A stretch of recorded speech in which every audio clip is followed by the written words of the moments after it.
नमस्ते भारत। भारत इतिहास YouTube channel में आप सबका स्वागत है। मैं आपका वेंकट। साथियों, आज आपके लिए लाया हूँ, आज का मुद्दा है अंबेडकर के बारे में। अंबेडकर हमारा देश के लिए क्या क्या किया है, और ये जो अंबेडकर लोग 70 साल से हमारे ऊपर एक झूठी मैसेज थोपा गया है, तो उसका असलियत फाश करने के लिए आज आपके सामने एक वीडियो ला रहा हूँ। ये जो हमारा भाई हमारा प्रसाद, दलित सेना राष्ट्रीय अध्यक्ष आंध्र प्रदेश में जो रहते हैं, इन्होंने अंबेडकर के बारे में, उनका चरित्र के बारे में एक वीडियो बनाई है।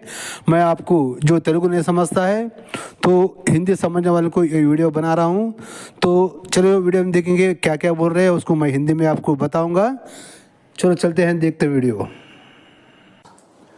నిన్న పెట్టిన వీడియో ఏదైతే రచనలో 292 మంది పాల్గొన్నారు అని, అలాగే ఈ 292 మంది సాక్షాత్తు మన భారత రాజ్యాంగ ఒరిజినల్ కాపీలో ప్రతి ఒక్కరు సంతకాలు కూడా చేశారు అని చెప్పేసి నేను సాక్ష్యాలతో సహా వీడియో పెట్టడం జరిగింది. ఈ వీడియో చాలా మంచి వైరల్ అయిందండి. చాలామంది నాకు కాల్ చేసి ఎవరైతే వాళ్ళ గ్రామ స్థాయిలో ఫైట్ చేస్తున్నారో ఈ వీడియో వాళ్ళకు ఒక బలాన్ని ఇచ్చింది, వాళ్ళకి బూస్టింగ్ అయింది, వాళ్ళకి మంచి. అంటే రాజ్యాంగము అంబేద్కర్ ఒక్కడే రాయలేదు, ఇంతమంది 200 సాక్షాత్తు భారత రాజ్యాంగంలోనే 292 మంది ఉన్నారు అని చెప్పేసి. हाँ तो साथियों, जो कल मैंने वीडियो रखा था जो अंबेडकर का और ये संविधान के बारे में, वो वीडियो बहुत बड़ा वायरल हो गया है। बहुत से लोग मेरे को कमेंट करके फ़ोन करके पूछ रहे हैं कि ये सच्चाई करके, क्योंकि खुद हमारा हमें संविधान में लिखा है कि संविधान ने अंबेडकर अकेला नहीं लिखा है। संविधान ने, हमारा देश का संविधान को 290 पे 2 लोग ने लिखा है। ये जो लिखा करके जो है, ये हम खुद, अब जो हमारा संविधान है उसमें 290 पे 2 लोग सिग्नेचर किए हैं, इतने लोग लिखा है करके, समझे। ये जो वीडियो पूरा वायरल हो गया सो है। और ये जो अंबेडकर लोग बोलते हैं अंबेडकर अकेले संविधान लिखा है, ये सब झूठ है। साथियों, संविधान को अंबेडकर अकेला नहीं लिखा है। 290 पे 2 लोगों में अंबेडकर एक व्यक्ति है, बस। अंबेडकर संविधान नहीं लिखा है, समझे। ये खुद संविधान में जो हमारा बुक है उसमें एक 290 पे 2 लोग साइन किए, सो साक्ष्य समेत मैंने बताया है। अब किसको मालूम था क्या ये बात? नहीं ना। आज तक 70 साल से अंबेडकर लोग हम पे झूठा खबर तोपते आए हुए, समझे। అంబేద్కర్ 1952వ ఎలక్షన్లో, అంటే భారతదేశానికి స్వాతంత్రం వచ్చిన తర్వాత అంబేద్కర్ పాల్గొన్న మొదటి ఎలక్షన్స్, ఓవరాల్గా అయితే 3వ ఎలక్షన్స్, థర్డ్ ఎలక్షన్స్ అన్నమాట. అంటే సింపుల్గా చెప్పాలంటే అంబేద్కర్ గారి జీవితంలో మొత్తం 4 ఎలక్షన్స్ పాల్గొన్నారండి అంబేద్కర్ గారు. అది స్వతంత్రం రాకముందు 2 ఎలక్షన్స్, స్వతంత్రం వచ్చిన తర్వాత 2 ఎలక్షన్స్. టోటల్గా साथियों 1952 अंबेडकर ने इलेक्शन ठहरा था। तो टोटल ओवरली बोलना चाहे तो अंबेडकर ने अपने जीवित काल में 4 टाइम इलेक्शन का लड़ाई लड़ी है।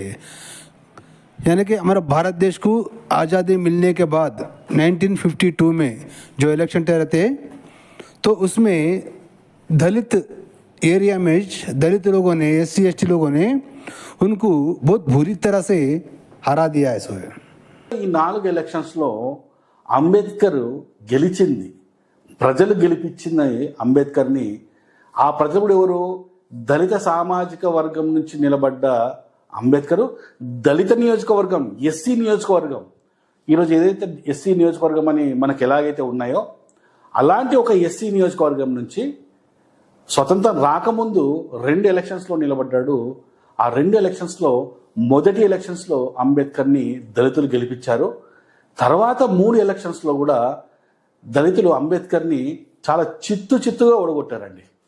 ఇప్పుడు ఈ ఎలక్షన్స్లో మొదటి ఎలక్షన్ साथियों, अंबेडकर ने जो इलेक्शन किया 4 टाइम जो ठहरा था, तो पहली इलेक्शन में दलितों ने उनको जितवाया था, जो उनको पर विश्वास करके।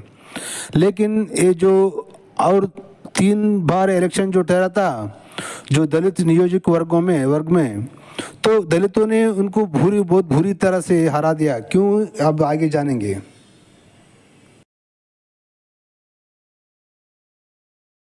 మాత్రమే గెలిచాడు. తర్వాత 3 ఎలక్షన్స్ కూడా దళితులు చిత్తుగా అంబేద్కర్ను ఓడగొట్టారండి. 1937 సంవత్సరంలో అంబేద్కర్ పాల్గొన్న మొదటి ఎలక్షన్స్, అలాగే రెండవది ఎప్పుడు పాల్గొన్నట్టే మళ్ళా 1946 సంవత్సరంలో ఎలక్షన్స్ జరిగాయి. అలాగే దాని తర్వాత స్వతంత్రం వచ్చిన తర్వాత మొదటి ఎలక్షన్ ఏంటంటే 1952లో జరిగాయి. అలాగే 1954లో బై ఎలక్షన్స్లో అంబేద్కర్ బై ఎలక్షన్లో పాల్గొనడం జరిగింది. అప్పుడు కూడా हाँ साथियों, अम्बेडकर ने जो पहली इलेक्शन ठहरी थी 1937 में, जब हमको अभी आज़ादी नहीं मिली थी, तभी एक टाइम दलित लोगों ने, दलित वर्ग जो है SC ST सब लोग दलित लोग, उनको ऊपर विश्वास करके एक फर्स्ट टाइम जितवाया था।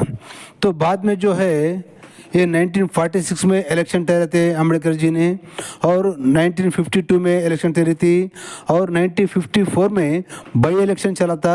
वो बाई इलेक्शन में भी अम्बेडकर जी ने स्पर्धा किया था।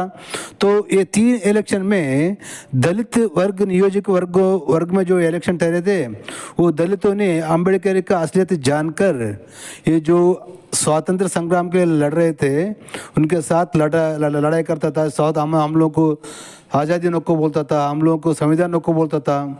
इसलिए ये लोग, दलित लोग, इनकी असलियत जानकर बहुत बुरी तरह से 3 टाइम हरा दिया। ఈ ఎలక్షన్స్లో నేను ముఖ్యంగా నేను అంటే ఈ అంబేద్కర్ గురించి నేను ఒక పుస్తకం రాస్తున్నాను అండి. ఆ రాస్తున్న క్రమంలో నేను ఒక ఇండెక్స్లో నాదొక అంటే ఒక అంశం ఉంటుంది, ఏంటంటే అంబేద్కర్ వర్సెస్ ఎలక్షన్స్ అనే ఒక పాయింట్ మీద కూడా నేను రాస్తున్నాను అనమాట.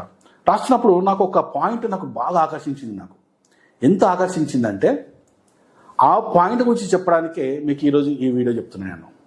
సో ఈ వీడియో అంశాన్ని స్టార్ట్ చేసే ముందు మీ అందరికీ ఒకటి చెప్తున్నా, ఏంటంటే రిక్వెస్ట్ అనుకోండి.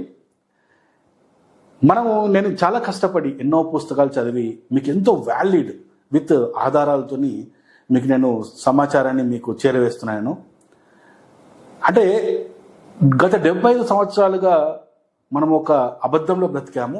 ఆ అబద్ధాన్ని నుంచి మిమ్మల్ని బయటికి తీసుకురావడానికి నేను చాలా రీసెర్చ్ కానీ లేకుంటే చాలా పుస్తకాలు చదవడం కానీ ఇవన్నీ చేస్తున్నాను.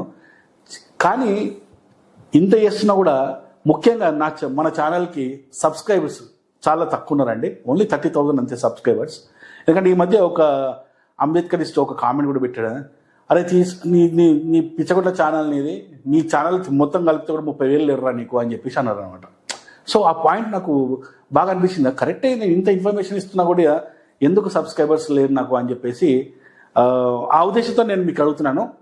దయచేసి ఒక నిమిషం ఆగండి, వీడియో చూడడం ఆపండి. ఆపారా? ఆపండి. ఫస్ట్ పాజ్ చేయండి. ఆపారా? ముందు సబ్స్క్రైబ్ చేయండి. ఫస్ట్ సబ్స్క్రైబ్ చేయండి. సబ్స్క్రైబ్ చేసి ఇప్పుడు చూడండి వీడియో. ఓకే साथियों, मैं अम्बेडकर के बारे में एक किताब लिख रहा हूँ, अम्बेडकर वर्सेस इलेक्शन के। तो मैं ये किताब लिखते हुए मेरे को एक आइडिया आया है सो है। तो साथियों, जो मैं ये अम्बेडकर लोग है, मुझे एक कमेंट में बताया कि तेरा एक बहुत बड़ा चैनल है, तो इतना मैसेज दे रहा है दो देश को, तेरा सब्सक्राइबर कितना है? ओनली 30,000 है ना। देश का आबादी कितनी है? 140 करोड़ लोग हैं।